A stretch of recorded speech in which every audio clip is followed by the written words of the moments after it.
Bien, dans la continuité en fin de compte de l'apprentissage de Twinmotion, ce qui va m'intéresser maintenant de vous montrer, c'est à la fois la gestion des éléments qu'on va pouvoir placer ici et surtout comment se déplacer. Alors pour cela, il y a plusieurs façons de faire. Moi, je vais vous montrer comment je travaille. Donc je vais venir ici au niveau de l'œil, cliquer ici et cliquer où c'est marqué. Vous voyez, on a une espèce de petit élément marqué navigation. Et on va cliquer sur montrer la navigation. Automatiquement, vous allez avoir quelque chose comme ça. Alors au départ, moi je vous conseille de le laisser apparent, comme ça au moins ça vous donnera pas mal d'informations. Alors comment ça se passe? Déjà on va récupérer un objet, donc je vais prendre n'importe quoi, je reviendrai dessus bien entendu après. Hop, positionner celui-ci. Ok. Alors le clic gauche de la souris va permettre de pouvoir récupérer un objet. Mais pour l'instant, ce qui va m'intéresser, c'est par rapport à l'objet lui-même, comment on va pouvoir voir ça. En fin de compte, si vous regardez bien ici, c'est marqué caméra. Ça veut dire que quand je vais appuyer sur le bouton, alors ce qu'il faut absolument que vous ayez en premier, c'est une souris, 3 boutons avec molette. Ça, je vous le conseille vivement. C'est quand même important par rapport à ça. Ensuite, vous avez donc ici où c'est marqué caméra. Donc si vous cliquez bouton droit de ma souris, je vais cliquer sur ma caméra et je vais faire ça. Donc on pourrait dire qu'on tourne autour de l'objet. En fin de compte, si vous regardez bien, je vais prendre encore d'autres objets. Par exemple ça, on va en mettre un ici, ça suffira. Si je clique ici, toujours bouton gauche de ma souris, je vais pouvoir, avec le bouton gauche de ma souris, tourner autour de l'objet. D'accord? C'est bien ce qui est marqué ici, vous avez caméra d'orbite. Par contre, si je veux faire ce qu'on appelle un panoramique, je vais appuyer sur la touche Shift ou Maj de mon clavier, appuyer sur le bouton milieu de ma souris et faire ce genre de choses. On appelle ça un panoramique. Vous pouvez aussi, avec le bouton milieu de votre souris, faire ça. Alors ce qu'il faut savoir, c'est que quand vous allez venir à cet endroit-là, vous allez pouvoir naviguer avec différents logiciels. C'est marqué ici, présélection de navigation semblable à. Donc vous avez l'éditeur Twinmotion, présentation Twinmotion, Unreal Editor, 3ds Max, alias Auto Studio, Archicad, Revit, Blender, SketchUp, CET et ainsi de suite. Dans mon cas, comme je suis habitué à travailler à la fois sur Blender et SketchUp, je récupère celui-ci. Ça veut dire que si pour X raison vous récupérez une autre manière de travailler, évidemment, la façon que je vais vous dire, si par hasard, je ne sais pas, vous voulez travailler avec Cinema 4D, que c'est une autre manière de travailler, évidemment, quand je vous dirai cliquez sur tel bouton, ce sera à vous de vous adapter, bien entendu. Donc, si vous regardez bien, ici on a le premier bouton à gauche qui permet de sélectionner un élément. Vous voyez, quand je clique dessus, on va pouvoir sélectionner un élément. Et quand je clique dessus et je laisse mon doigt appuyé, je vais pouvoir tourner autour de l'objet. D'accord? Ensuite, quand je vais m'approcher de celui-ci, si j'appuie le bouton gauche de ma souris, on peut faire ça. Bouton droit de ma souris, qu'est-ce qu'il va faire? En fin de compte, il va tourner autour de soi. Alors imaginez-vous, ce que vous voyez là, ce n'est pas l'objet qui tourne, ce n'est pas l'objet qui est déplacé, c'est simplement comme si vous aviez une personne qui était avec une caméra sur le dos, et celle-ci, quand on est ici, bouton gauche de ma souris, je vais pouvoir tourner autour de l'objet. Et si je viens par exemple, je vais me mettre comme ça, si je le fais bouton droit de ma souris, je tourne comme ça, je tourne donc autour. C'est comme si j'avais la caméra sur le dos et je suis en train de faire un 360 degrés pour voir ce qui se passe autour de moi. Et bien c'est exactement pareil. D'accord? Ensuite ici vous pouvez voir qu'on a différents éléments où il s'est marqué W, A, S, D. Attention, cela dépend si vous avez un clavier QWERTY ou un clavier AZERTY.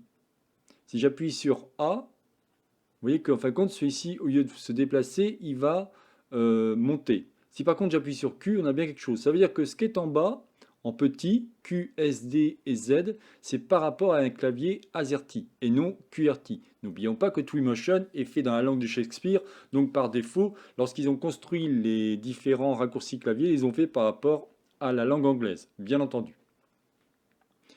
Ensuite ici vous avez monter et descendre, c'est pareil, c'est A et E. Vous avez A et E.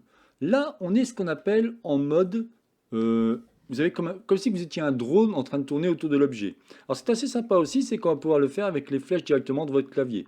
C'est-à-dire les flèches de gauche, flèches de droite, flèches de haut et flèches de bas. Mais vous voyez qu'à chaque fois, je vais simplement me déplacer sur les axes, on va dire X, Y, mais pas Z. Pour aller au niveau de l'axe Z, on va cliquer sur, donc là c'est A, on va appuyer sur A et on va pouvoir monter, ou appuyer sur E et on va pouvoir descendre. Comme je vous disais, celui-ci, en fin de compte, a deux modes. Quand on vient à cet endroit-là, on va pouvoir cliquer ici et cliquer sur mode piéton. d'un seul coup, celui-ci va se transformer différemment. Donc là, je vais me servir de mon élément et je vais me servir de mes flèches. Et vous devez entendre comme un bruit de pas quand vous faites ça. Et bien là, cette fois-ci, on n'est plus du tout en mode drone, on est vraiment comme si vous étiez en train de vous promener à pied. À pied, ou alors vous pouvez, alors vous aurez différentes allures et ainsi de suite. En fonction des allures, ce que j'appelle la vitesse, vous le retrouvez ici. Vous avez 1 et 6. Ça veut dire quoi? Ça veut dire que si je me remets ici, donc là je vais revenir plutôt en mode drone. Voilà. Donc je vais me déplacer par rapport à ce que je veux. On va se positionner comme ça. OK? Quand vous allez cliquer à cet endroit-là, toujours au niveau de l'œil, vous allez avoir ici en fin de compte la vitesse. Quand vous cliquez ici, vous avez la vitesse de vol où c'est marqué touche 6. Alors, ils vous mettent un avion, en fin de compte, c'est en fonction de la vitesse que vous allez. Ça veut dire quoi? C'est-à-dire que quand vous allez vous déplacer, par exemple, si j'appuie sur la touche 1, alors je vais un petit peu bouger celui-ci, si je me mets comme ça, si j'appuie sur la touche 1, là je vous montre de quoi je parle en mettant un raccourci clavier pour commencer, eh bien, si vous commencez à bouger avec les flèches, vous allez voir que vous allez vraiment, ça va être tout doucement, d'accord? J'appuie sur 2, ça va aller beaucoup plus vite. Si j'appuie sur 3, ça va aller encore plus vite. Si j'appuie sur 4, ça va aller encore beaucoup plus vite. Vous voyez? Là, on a quelque chose de différent. J'appuie sur 5, ça ira encore plus vite. Et ainsi de suite. Ça veut dire que vous allez pouvoir travailler sur la manière de gérer votre zoom, parce que c'est comme un zoom ce que vous faites là, par rapport à votre objet.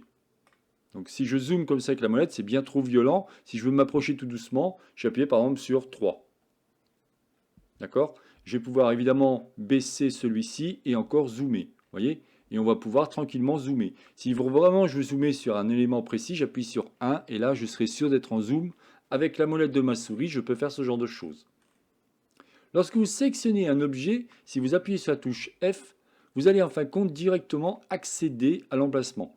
Regardez, je vais faire autrement. Je vais prendre un autre objet plus simple. Par exemple, cet élément-là, je le mets ici. Puis je vais en mettre un ici. OK? Je reviendrai bien entendu sur la sélection d'objets, comment les sélectionner et ainsi de suite. Quand je viens cliquer ici, toujours bouton gauche de ma souris, si j'appuie sur la touche F, vous voyez qu'automatiquement celui-ci va se focaliser sur l'objet sélectionné. Si je viens ici, je sélectionne celui-ci, j'appuie sur la touche F, automatiquement il va zoomer sur l'élément qui a été sélectionné. Très intéressant par rapport à ça. Ensuite, ce que je peux aussi vous expliquer par rapport aux différentes la gestion de la scène et des vues, c'est quand on vient ici, vous allez avoir à cet endroit-là une petite maison. Et cette maison, en fin de compte, va vous indiquer ce que vous souhaitez faire. Est-ce que vous souhaitez travailler en vue de face? Est-ce que vous souhaitez travailler plutôt en vue de retour? Alors c'est marrant quand ils disent retour, gauche et droite. Ici, vous aurez même une vue de dessus ou une vue de dessous. Par exemple, si je viens ici, vous voyez, on a quelque chose comme ça. Évidemment, là, on ne voit plus rien. C'est assez intéressant, c'est qu'on peut utiliser la touche O qui va vous permettre de pouvoir accéder aux différentes vues directement. Par contre, je dirais ce qui manque, enfin, il me semble-t-il, je ne vois rien à ce niveau-là, mais ce qui manque, c'est que à chaque fois que j'appuie sur la touche O, c'est dommage qu'on n'ait pas une petite indication qui vous dit dans quelle vue vous êtes. Vous souhaitez retourner à la vue par défaut, vous venez ici, vous cliquez sur la petite maison et vous cliquez ici.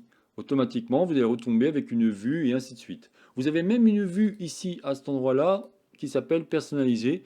Je trouve ça intéressant parce que ça vous donne une espèce de petit trait noir par-dessus. Ça va un petit peu rendre un style différent. Ça peut être sympa aussi pour travailler comme ça.